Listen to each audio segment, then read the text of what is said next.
Coucou la famille.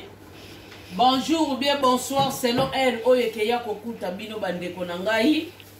Bandeko lelo tozali na réforme susu te. Tozo sala kaka repas na biso ya biteku teku. Bandeko lelo toza na bio na bio. Lolenge kaka tolobaka na bino kolala kolamuka ezali ya bitidi te. Ezali kaka grâce oyo nzambe azali kopesa ngai na bino. Raison pour laquelle esengeli tozala reconnaissant na nzambe wana oyo akela likolo na se. Bandeko lolenge kaka na uta koloba na bino lelo toza na legimi na biso oyo babengi bongo legimi ya biteku teku. Bandeko lelo tozali na biteku teku. Ba legimi ezali balolenge ebele. Eza balolenge ebele. Lelo tomemeli bino kaka biteku teku pona bosila pour comprendre malamu. Bongo biteku teku na biso bandeko toko mema na biso midi ya 14h te toko mema na biso makambo ebele bele te ekozala simple comme bonjour toko beta yango biteku teku vraiment ya mai mai toko beta yango biteku teku ya mai mai pona esala bien na banzoto na biso. Bandeko na ngai biteku teku na ngai yango oyo nasili kolakisa bino biteku teku ezali simple comme bonjour. Eza simple comme bonjour biteku teku na biso yango oyo na sokolaki yango bien makambo nyonso tu bandeko elekanaki kitoko mingi. Bongo bandeko na ngai natikaki kamwa batige oyo pona nasila kolakisa bino exemple pona tokokai kotika nyonso tu ya mibimba te pona korachete ta na biso. Bandeko biteku teku na biso yango yo nini o nalingi kolakisa bino non pas osokoli yango kaka ozwimbeli mbala moko obandi kokata non. Biteku teku basalaka lolenge wana te. Tout d'abord okomeka nzete omoni omeki nzete na moni nzete zali elemba ale oyo biso tolobaka kofiona. Bandeko na ngai fo longola babiloko o bomoni ngai wana lisusu tala bomoni biteku teku lolenge basalela kango yango wana. Donc il faut koyeba kolongola babiloko oyo kwesala yo malamu yango na meki nzete awa bomoni nzete za makasi nga wana na kiti lisusu awa elemba na zwileli wana lolenge boende bandeko tokoyeba misala na kati ya bandako na biso toujours bomoni eza makasi na kiti ngaye koto yo elemba na zwileli awa toujours nazape kolongola babiloko oyo jamo koki kozwa ngo ocha yango na nzungu mbala moko tala na kiti na ngambala moko na se na kiti na ngambala moko na se. Donc c'est comme ça oyo nyonso tu bandeko ezali ya kobwaka yango yo sachet na ngana bongisi na longoli na lolenge oyo yango basalelaka biteku teku na biso yango na lingaki na sala nini na expliquer bino sikoyo nini oyo tolingi tosala na tangu oyo. Bandeko na ngai nazoka mata biteku teku na ngai bandeko nazokata yango nazokata biteku teku na ngai nyonso tu bokomona yango bozomona.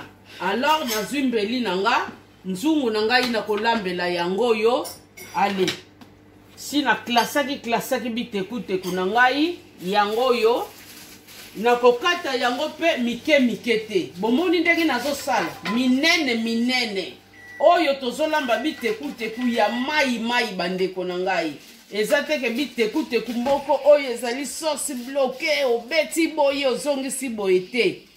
Biteku teku ezali basorti ebele lolenge moto akokolambela mosusu akolamba atie ngombe mosusu akolamba atie makayabu mosusu akolamba atie mbisi akokauka.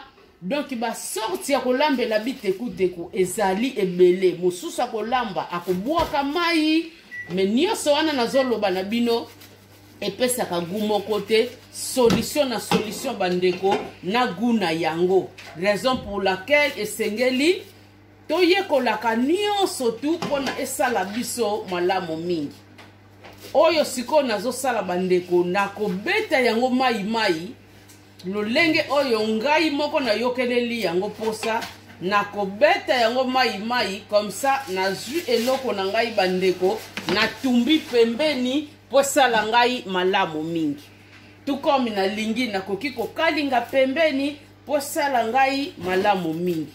Donc lolenge tokokendela yango wana ngai na bino tozo continuer kokata bino moko bozomone kateli yango lolenge tozali kokendela ba misungu tu balaka soka zwi kaka na loboko kaka kati ata 3 parties pa akati na ye bandeko aleki nzela mais biso quand même tozali kosalela na biso mbeli na biso mais na ndenge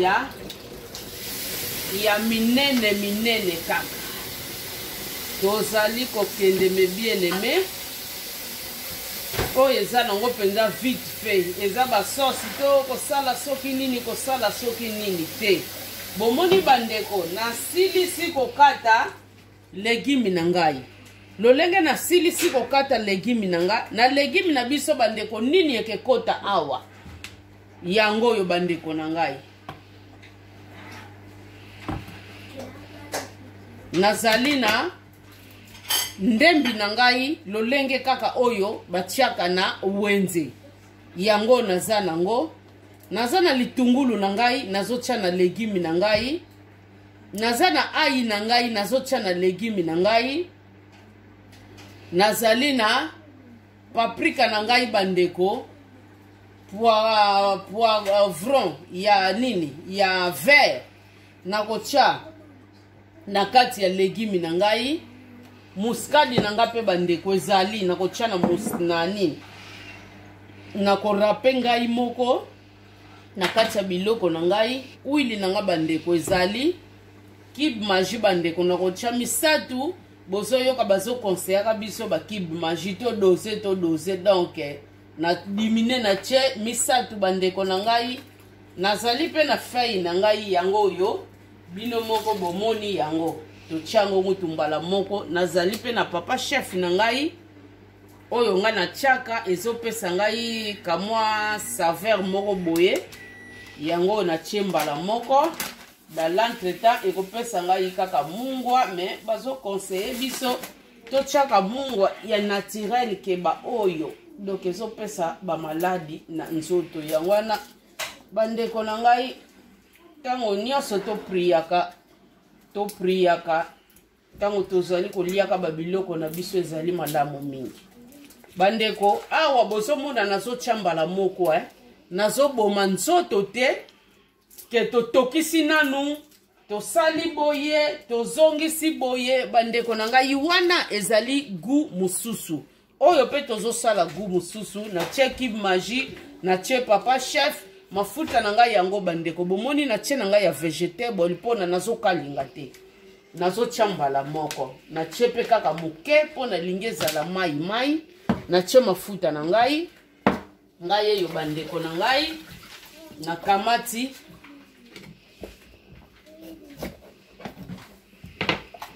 yango yo na sokoli nini na ngai très bien na sokoli yango na pasoli yango katikati foko longola ba mbuma sikoyo yango bandeko na ngai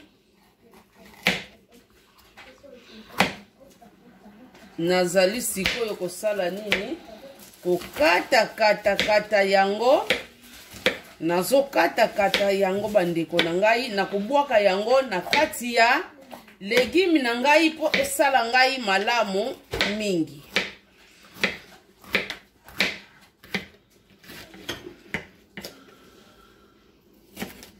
bomoni bandeko na kati yango na chepe kaka na kati ya legime na ngai siko bandeko na ngai na kokata lisusu na kokata lisusu ndembi na ngai bandeko très bien ndembi foko sokolaka bien po toyebi ndembi abombaka pe bazelo mingi lolenge ka ya légume foko sokolaka yango très bien biloko langa nyonso bandeko o nalakisi bino nazotiango mbala moko po sala ngai malamu mingi. Donc ndenga nazoyebisa bino tozokende midi à 14h te bandeko mais tozobeta ngo ya mai esala biso malamu makasi. Esalaka kitoko makasi tango ozolia ngo nakamwa fufu na yo. Sikoyo biso wana tozo continuer kaka ndambu nazo rape muskadi na ngai.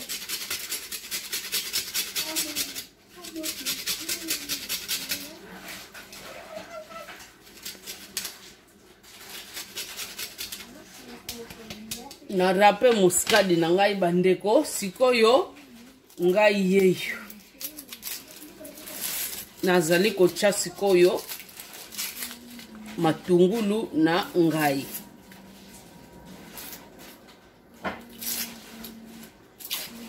Bandeko na ngai lolenge kaka tozali koloba mwasi yeba kolamba. Mukolo mususu pe olambi yango osopi mai. Mukolo mususu pe tokolakisa bino totokisi a part tosopi mai a part esalaka pe kaka bien. Bamisu bakoma kobanga bakisi oyo moko bakoma kokolisela bandunda okomona falinga sopa mai. Omoni? Donc c'est ça. Mengai na chena na yango na kotokisa na kosopa mai te bandeko. O nazo sala penza viande na so mai na olela ngo na Thomson penza batumba. Donc du afazalaka mai ndenge bandeko na biso baluba balingaka bandeko yango yo na sopi nyonso tu ona lakisaki bino bandeko yango wana nasili kocha yango yo na kozwa ndambu ya. Oui bandeko tozali kocha garlic na biso to bengi bongo ai yango yo toche ai na biso. Siko to aliko cha tomate na biso bandeko. Soko za na tomate concentré nini yambuma oche o yambuma neti ngana miniti oyo na zana tomate yambuma te bomoni bandeko ngaye na tena ngai kaka de lutu ya tomate pona lingi légumes na ngeza la mai na cheka ka de lutu oyo c'est bon. Tomate na biso to tie yango bomoni lokola na fongoli oyo bandeko pona ko éviter ba maladie ya cancer okoki kotika ngo awa te na tie yango awa ye na kolukela e solution sima na longoli ye na linzanza poso ko tike na linzanza oyeba kozo bebisa santé. Mais bien aimé sikoyo totiki kaka nini solo na biso nyonso totie totiki kaka solo na kolakisa bino pe moma oyo okoki kocha solo po koki kocha solo sikoyo te po akolemba makasi ye nyonso solo batiaka yango vers la fin po esala malamu mingi bandeko yango yo legimi na biso yango yo bandeko nzungu toche na biso. Donc repas moko simple comme bonjour to fini ki na biso à suivre. Bien la famille awa tozali kolakisa aubergine na biso o to bengaka solo yango yo solo ya mboka tozali kolakisa ezana misusu akokamata mobimba abwaki na ye. Mais mama ana akokabola yango mobimba ezali malamu ezali bien mais okoyeba te soki ezali na nyama na kati. C'est ça le problème. Mais ndenge na ponelaki yango j'espère eza na banyama te bomoni très propre na kati mais eza na misusu komona nyama pa bimeli na kati yango bandeko na bwaki yango nyonso tu bandeko na okabula na ngango katikati foko yebaka kopona solo ba solo bisu banyama babebisaka bozomona nyonso tu bandeko na ngai il faut koyeba légume na biso ekomi presque na suka yango bomoni sikoyo na bwaki bomoni yango yo na kaboli yango to katikati oyo nazolia na ngango ya mobesu na baloli légume na ngai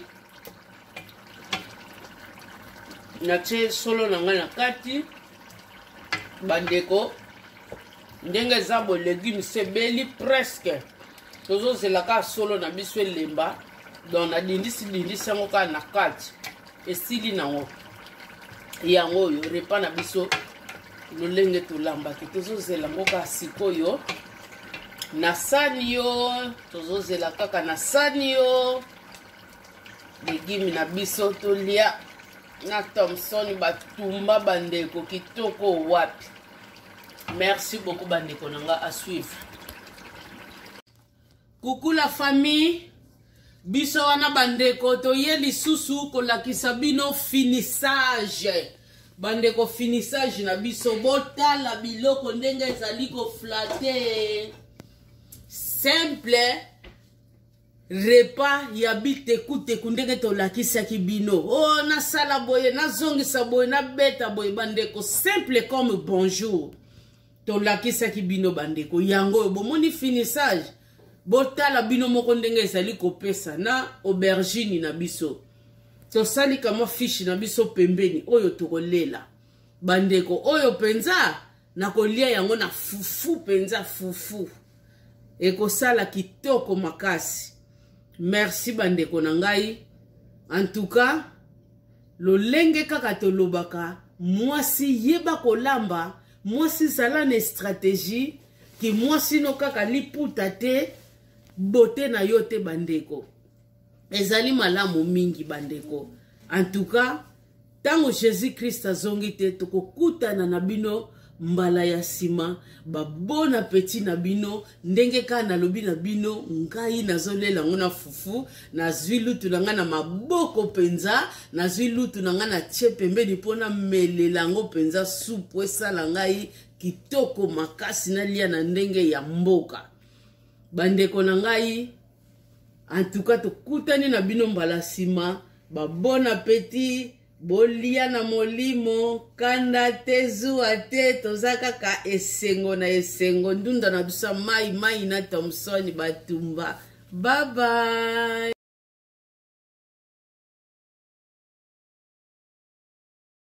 Shalom et bien-aimés dans le Seigneur. C'est le prophète Jérémie Kabamba voyant. Oui, non, ça la message yo na douleur na motema. Non, ça la vidéo oyo na basi na motema. Ya komona ser oyo Ariette oyo touti kokunda lelo na cimetière ya Nécropole. Ser azala na baninga na ye akola na baninga na mibale. Balongwa baninga bakoma ba famille na ye. Ser abali moko ya batu moyena tanga kombo esate. Muko ser azui zemi. Après ser kozwa zemi ake kobota. Meilleure copine na ye. Alongwa copine wana koma ndeko na ye. Ser abengi na boti na hôpital tel. Lambelanga biloko tel. Ser moninga wana memeli ser Henriette biloko. Porque moninga langa boti.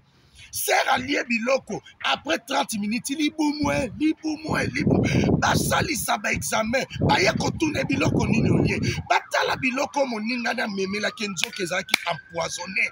Ser atiki mwana na ya 2 jours lelo akoti na mabele balandi ma copine na ye moninga na ya bomwana balobi ke sa katisa Brazzaville akimi. Regardez le cœur de l'homme nangi na yebisa yo bino bozo kangama na baninga ya lelo binemi ya lobi ba copine ya lelo ba binemi ya lobi mutu nyonso kosepela na libala note mutu nyonso sepela na vino te mon frère ma sœur à partir ya lelo sélectionner baninga moninga malamu eza yo moko moninga malamu eza nzambe. Bible lobi chacun a pour ennemi des gens de sa propre famille. Maman na yo koko ennemi na yo yaya no koko ennemi no papa na yo ndeko na koko ennemi no mutako wanga na yo te zaka nzambe. Ser Ariette akoti na mabele likolo meilleur ami ndenge na biso tozaka ba meilleur ami te tozaka na ba meilleur ennemi yango soko omoni kolata no omoni ndaku yozwa omoni musala yozwa omoni mbongo stakaka omoni voyage osala kokata te ke batu nyonso basepela sert atiki mwana ya 2 jours akoti na se ya mabele biloko moninga memele nzoka empoisonné ye moninga na kimi braza lelo sert akoti na se ya mabele le cœur de l'homme nano liaka na ye nano vivre na ye ndenge na biso ozalaka na moninga te à partir lelo bomba secret à partir lelo baninga lelo bineni alobi moninga malamu eza nzambe miti ya mabe empoisonné ye poani kongola koma na poison lokolo eloko olia poison ngo euta wapi bino boboma bato bo continuer mais bobo ya te bobanga te justice ya nzambe eza 081 375 2794 sert à rien c'est parti likona meilleur ami ozalaka no na baninga te po mona ozalaka baninga te osombela mbo wapi yo osali boye ndenge nini yo yango wana mitema ya mabe evanda kati ya bato keba na bilialia keba na biyamba yamba keba na bintimandima que le Seigneur Dieu vous bénisse.